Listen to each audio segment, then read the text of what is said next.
jumped out in front of me. Let's check the pole.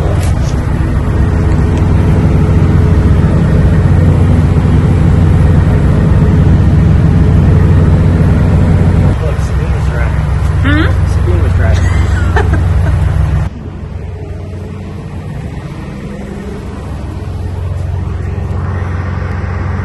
What a terrible driver. And you gotta go to work.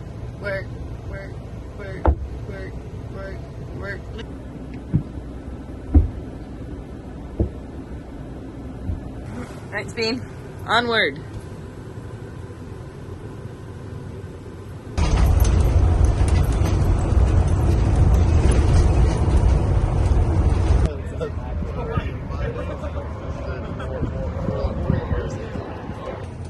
So, off-roading your house is a very interesting experience. Gotta make sure I don't hit the giant craters that are, here, this is awful.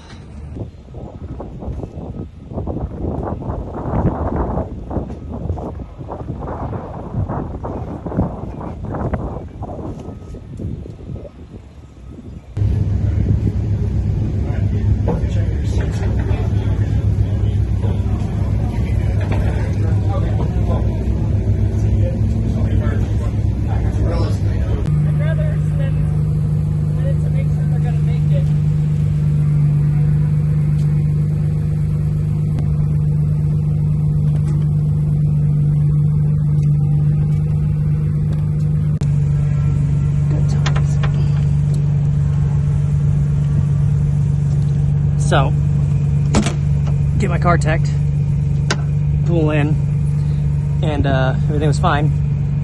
Getting ready to go out for practice, and I realized I forgot my adjustment caps for my coilovers. So, there's that.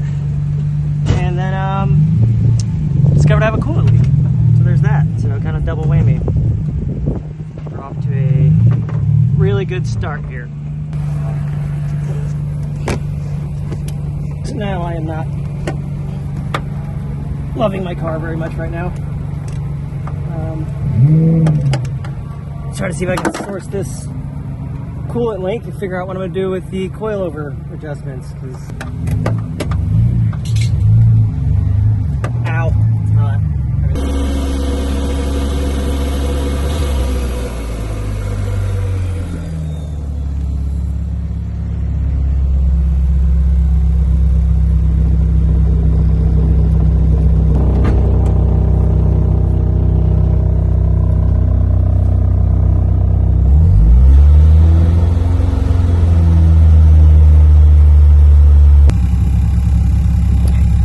Pretty much, I'm worried about the coolant lout. I cut the end off and like shoved it on there, and now it's got a little kink, and I'm really hoping it's not going to overheat. So that's what I'm kind of watch. But at this point, I think there's only one way to find out. Just watch it and make sure that it doesn't overheat.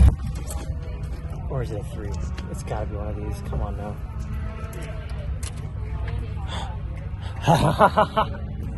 Okay. What just happened? Explain, please.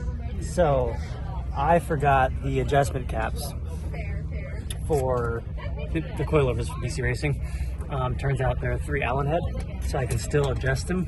And I'm assuming that's all the way hard.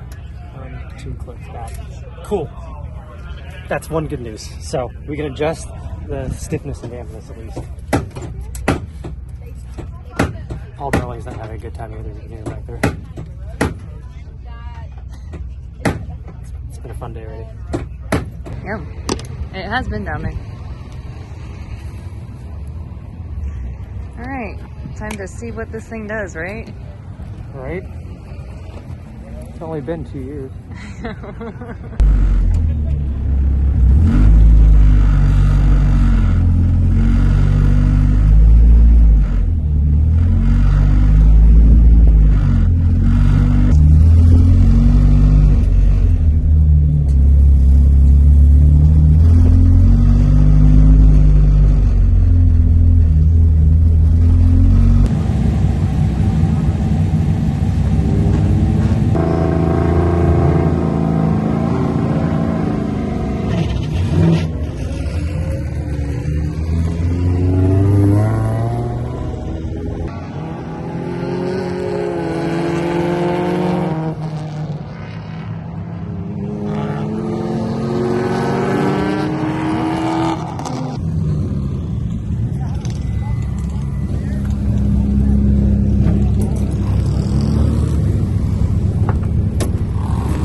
very, very loose, right? Yeah. And a couple times my foot actually went between the brake and the gas. Weird. Yeah, like I went to heel toe and my foot went in between. And I got it felt decent. Okay. But the rear end is just like really loose. I don't know if it's just my driving or I don't know. I wish I would have put more rear camber in it. I don't think that'll fix the problem, but what I'm going to do is soften the rear a little bit and see if that helps like keep the rear planted. Because like I said, it feels like it's extremely loose. So, How was the oil temp? everything seemed good. I mean, I didn't get above 200. That's good. Yeah. Cool. It wasn't the best. It was practice, but Yeah.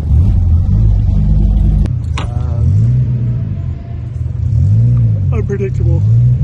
And I don't like that. I like being predictable for everybody. But it is what it is. For the first time on track, it was good. It definitely felt good. I just need to refine myself. I need to learn the car more now. Yeah, I definitely need to learn the car. You knew that was gonna happen though. Yeah, I know. I You didn't did. want it to be that way. I know. It was like a natural, like, you got this, guy. You know, I saw that shaking and I should have said something, but You should have. I didn't know. So my foot got stuck underneath the pedal. I'm kidding, that's not actually what happened. don't be blaming shit on me. So, yeah. Yay. I'm gonna soften the rear up a little bit, change the sway bar, and see if that keeps the rear end better, and then go from there. That's not big enough.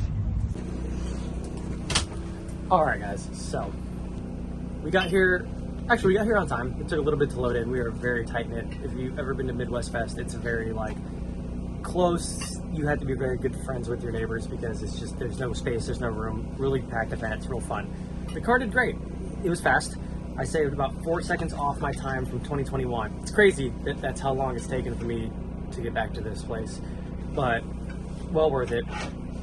4 seconds off my personal best, and it's definitely got better. There's a lot of driver involved. I'm just going to do my best to be predictable, maintain really good racecraft, and friendship, and make sure nothing crazy happens. But I still have to sort the car out.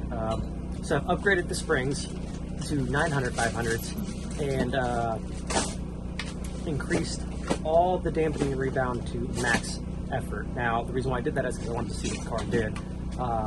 I forgot the probe and the tire pressure gauge, so I wasn't able to read temperatures and PSIs coming off the track. The tires, when I at least got to paddock, which is a decent amount of drive, coolish day, I can work with them a little bit. Definitely plenty of grip left in the tires. But as far as the chassis, I got to work it out.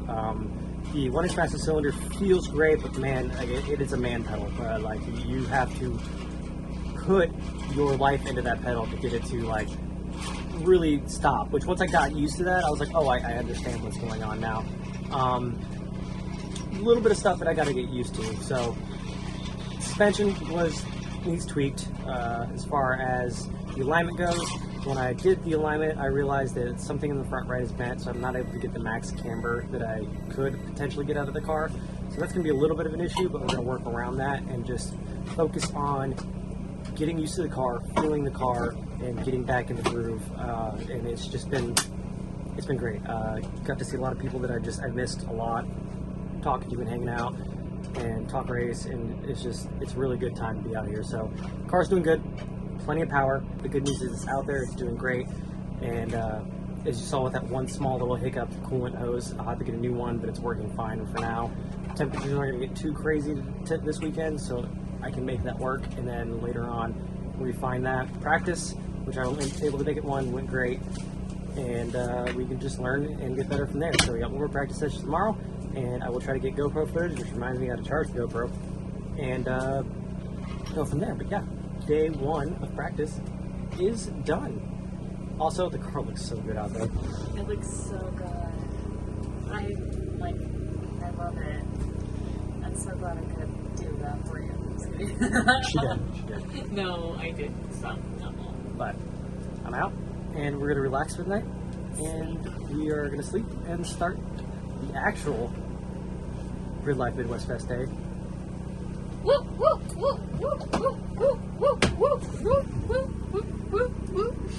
Tomorrow. This is it. The moment that I've waited for. All the hard work, all the effort put towards modifying this car to be competitive. I finally get to see what it is. I finally get to see what it's like on track.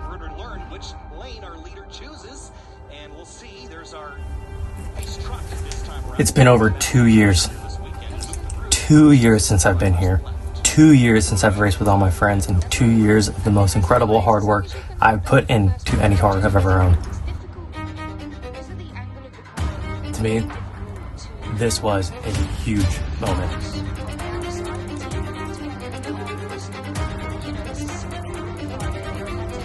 Pre-race jitters are probably the best feeling you can possibly imagine. It's a high like no other. I can't tell you that I wasn't nervous, but I damn sure was excited to see what this car can do.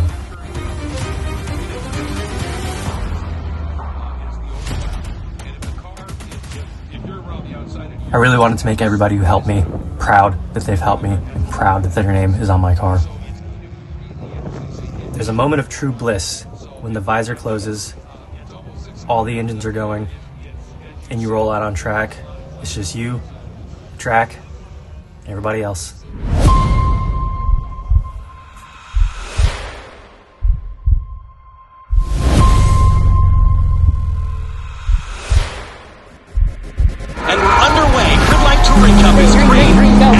Raceway down towards turn 1. Baton Rosenberg and Luke McGrew side by side, Greg.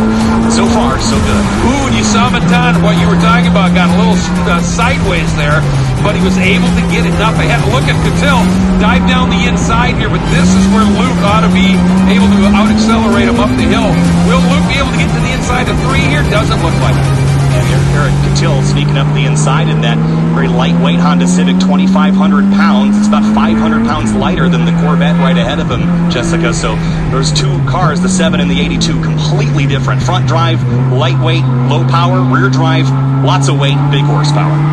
Yeah, it was just interesting actually, because the guy starting in P2, he was far enough around the outside to be able to stick it out, and you know, the whole man just didn't squeeze him enough, I guess. I feel like he could have squeezed him, but maybe this racing is a lot kinder than what mine is. Yes, maybe. by design. Well, and you mentioned it, because when I was talking to Baton, who was the outside starter, he said that Luke on pole, he said he tends to be a little bit conservative on the first lap.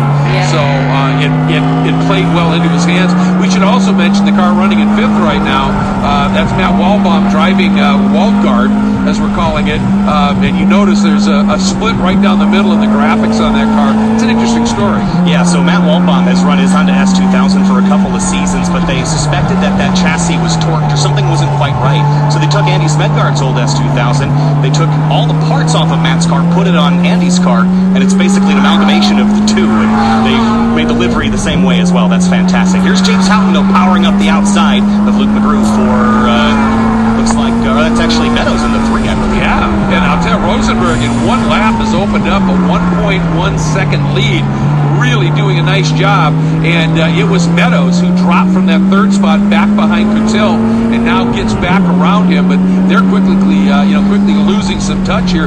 The other guy I wanted to mention real quick, 55 of Paul Darling, knows this track well, but he had a problem. He was one of those guys that had that massive overpressure on his tires.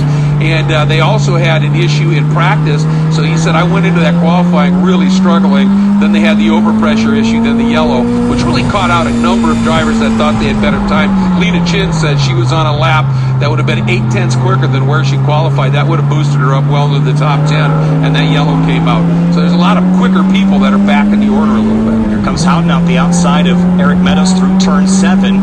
The other thing to consider is tire temperature, even in a 15-minute race here when you're scorching these 200 treadwear street tires. We're not on slicks here. Jessica, over the course of the race, managing tire temp has got to be a big deal for those heavier cars as well. Of course, yeah, that's another thing about the BOP.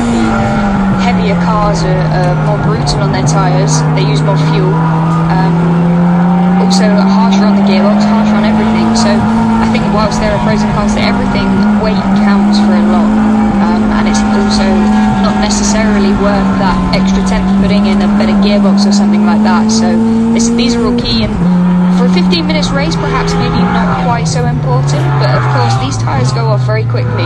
Anything that isn't a slick can overheat very, very fast. So these are all things that will come into play, and we'll start to see maybe towards the end these things coming into effect. These are very long. A lot of these corners are long duration, so you're really pasting those tires, aren't you? Yep, you are, and that will have a dramatic effect on the front tires as well. Especially most of these cars look to be rear-wheel drive, but again, the fronts which would normally mean that you lose the rears before the front. But in these circumstances, with lots of long corners, they will be looking to lose the front at some point, inevitably as well. Yeah, the 41 and the 82 running third and fourth. Those are both front drive cars, but the majority of the rest of the top 10 all rear drive at the moment. Battles throughout the top 10, but not for the lead. Baton Rosenberg lit up in purple, Greg, because he just ran the best lap of the race. Yeah, I mean, he said the first time I felt really confident that I could go out there and run that qualifying pace for the entire race. He said the car just feels so balanced, and he said having the gearing right has made a huge difference. Now, how that will affect him at other tracks, we'll see, but here, it's right in that sweet spot, and he is making tremendous use of it. The other car that's interesting is Houghton's car. When I talked to him during the grid walk, whoa, who was that? That was Robbie Veerhout down in turn 10B. He's pulled off to the inside, which if you're going to have a stoppage, that's not a bad place to be, but I don't know if that car got there on purpose or by accident, so we'll have to find out. Doesn't look like I can see any damage, but we do have a full course yellow at this stage. This is a good time for them to be.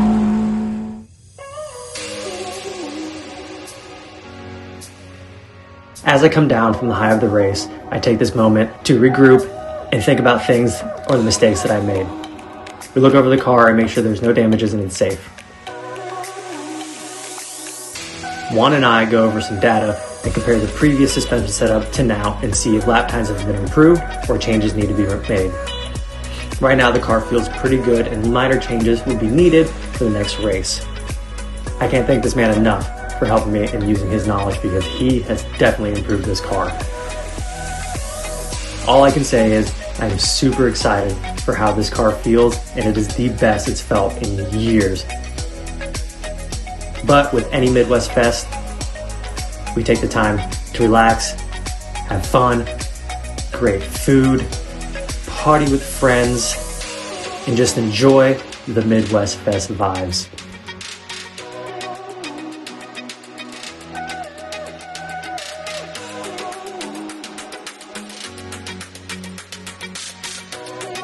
Because there's no other motorsports event like it.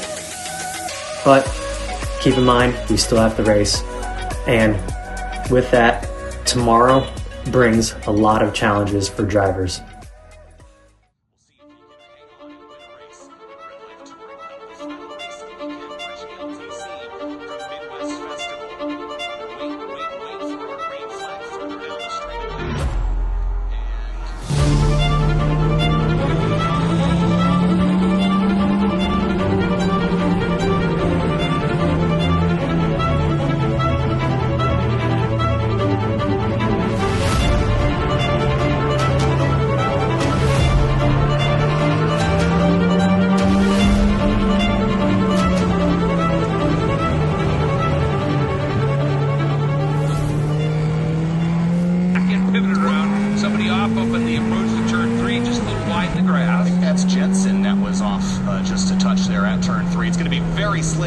Of the hill here at turn 3 now. Reigns has gone through, hasn't he? He has, to the top. And behind them, it is just going to be so hard to see. Jensen's still off course there at the top of the hill, just trying to find a way back on track safely. Houghton's through. There's Shukla past Zach Lavoie. And this is going to be a huge shakeup in the running order. Yeah, and Houghton back in his normal car, so they obviously got a steering rack in, and we're able to get him going. And that is a very effective front drive car with some pace. Coutil right now, kind of bundled up behind a number of cars and really can't use that front wheel drive to great effect. Trying to ramp the outside here now and go around. He might try and double him up here, going around Baton and potentially Zach Lavoie if he can get this run done. Yeah, nicely done by Eric Coutil. I think Jensen finally found a way to get back on track and is back up to speed, it looks like, as Rosenberg ruffles around the outside of the 42, and Coutil is through now as well. Yeah, he needed that little opening right there. Impressive launch here, too, by Magnuson at this point. Again, it's still learning this track. Certainly the first time he's ever driven it in the wet and doing a nice job. But now Luke McGrew, nice move there by Houghton. And he's coming after McGrew. He got a really good run. And again, that front-wheel drive just lets you put the power down a little bit better because it's pulling you through. And he's down to the inside of McGrew here. And they're both packed up now under Jornstad. Yeah, Andrew Rains leads the way. A little side-by-side between the Rosenberg car and the 3 of Eric Meadows. And for second place, here comes McGrew up the outside of Jornstad. Houghton is on a mission, though, to make up all those spots and potentially go after Andrew Rains. McGrew's on the way outside. Jornstad on the way inside. Slippery down there to the inside. Rosenberg, a big slide. Yeah, and I just saw Jake Jornstad. Houghton ran wide. Yeah, and I think he might have found his way into the sand. Hopefully he can keep it rolling. He did. But lost 3-4 spots. And Jornstad actually just started to slide, and it looked like he was trying to block Houghton, and it wasn't that at all. He just started to lose the grip. So right now, Andrew Rains, 3.5 seconds last time by here. And we'll see if anybody is going to be able to do anything with him. Here comes Quintil. He's now tucked in right behind Houghton. Now he's squaring up underneath him, but nowhere to go as he's got Eric Meadows right there. You know, the other car that I don't see out there right now is Lita Chin, so apparently that problem with the fuel pump not fixable. Yeah, Louis Chatrup and it looks like Zach Lavoie pulled off course. Looks like they just didn't want to be in this fray, which is fair. It's pretty treacherous out there. Look at Jornstad clinging to position as Rosenberg is going to try to sneak up the outside, and then Waldbaum and Houghton in the rear view. Big lateral slide for Jornstad. Yeah, he's, where'd Rosenberg go? Good. Damn it. I think he went straight coming out of 7. I don't think he got back. Oh, no, there he is.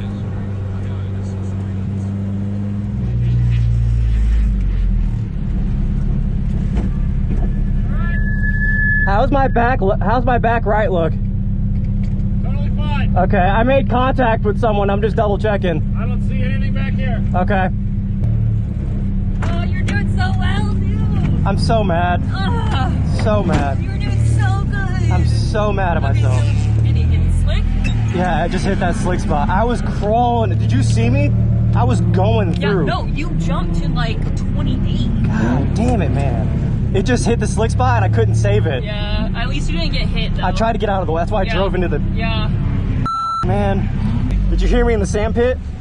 No. Oh, dude, I drove through that sand pit. I was like... I was like, I have this on my ears. I can't hear. I was like, I am not getting... I put a show on for those spectators. Yeah, everybody. I kind of saw because I literally walked, like, I'm kid you not, when you were looping out, I walked in front of everybody. And I'm like, I'm not...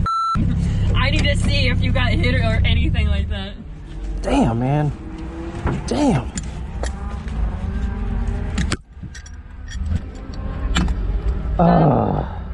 Your tire temps are cold. Yeah. As I finish up the weekend, I can't tell you how good the car felt. I cannot wait to continue developing this car and get out there and race with friends. This year's going to be a struggle to get out there, but I'm going to try my best for you guys and for myself. Thank you guys for everything you've done, all the supporters and all the followers, and how this channel keeps growing. I promise you I have new videos, and I apologize it's taken so long for me to release this one. Thank you so much. Do me a favor, like and subscribe, comment, and share with your friends. Let's grow this. It really means the most to me. See you guys at the track.